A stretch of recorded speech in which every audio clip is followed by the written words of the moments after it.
My name is Ryan Lane, and welcome to my review channel. So, for today's movie, I will be reviewing Transformers Rise of the Beast, directed by Stephen Caple Jr. and starring Anthony Ramos, Dominique Fishback, Peter Cullen, Michelle Yeoh, Pete Davidson, and Peter Dinklage.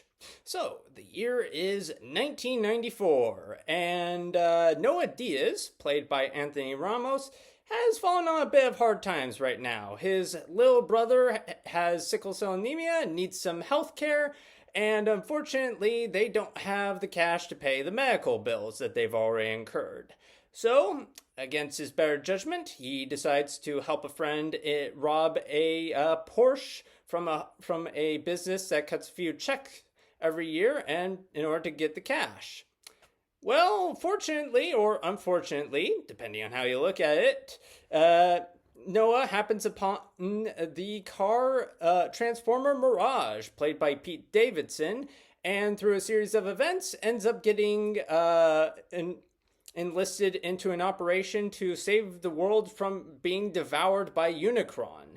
And he teams up with the Autobots, including everyone's favorite Autobot ever, Optimus Prime, played by Peter Cullen.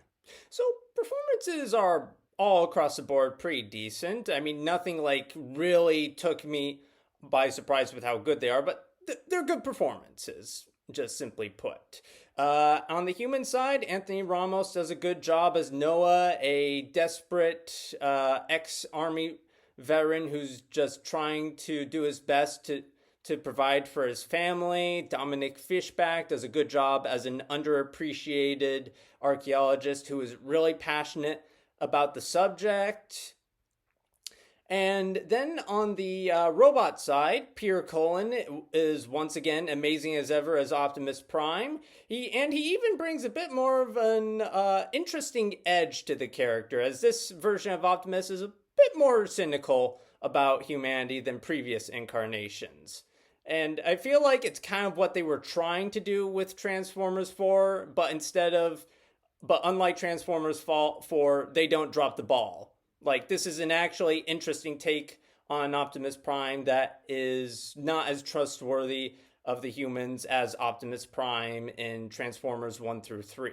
So, interesting stuff there.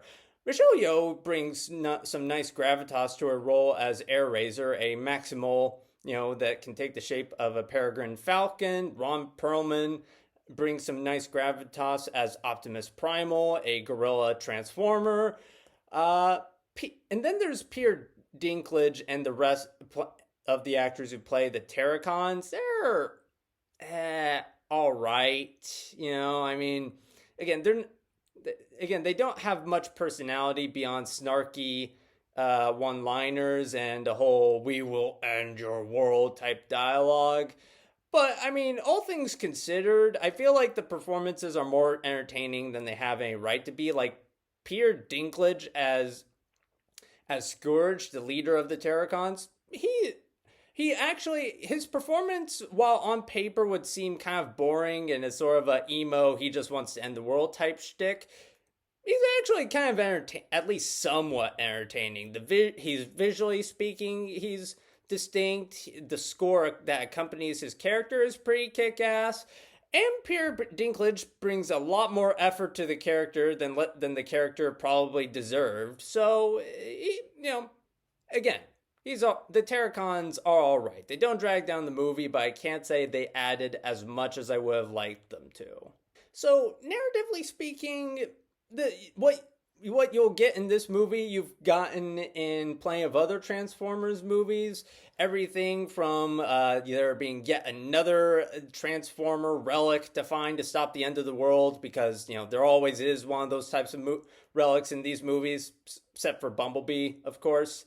And there's a big CGI climax, where robots are fighting robots, and occasionally hard to follow geography at times. Well, maybe not hard to follow geography, but there were a few moments where I felt like I blinked and missed a whole lot of action in between that blink. Also, Bumblebee still hasn't had his voice fixed. It's like it's been 7 years since the events of the first movie. It's like, is healthcare as out of reach for Transformers as it is for humans? It's like, okay. But, I guess, gotta get in all those 80s and 90s references.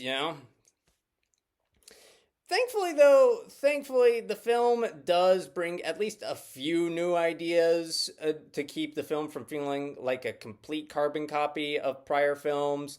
It adds an interesting twist to the Maximal backstory. Plus, the human characters Noah and Optimus Prime, they get actually some of the best character arcs in the Transformers franchise. They're not great, and I wouldn't say they go anywhere you wouldn't expect them to, but I mean they're executed well enough and have actually give some interesting dynamics to the characters. The humor is pretty good, I would say. All the characters have some pretty fun stuff. Pete Davidson is actually pretty funny as Mirage. I wasn't sure what to expect out of him, but he turned out pretty good.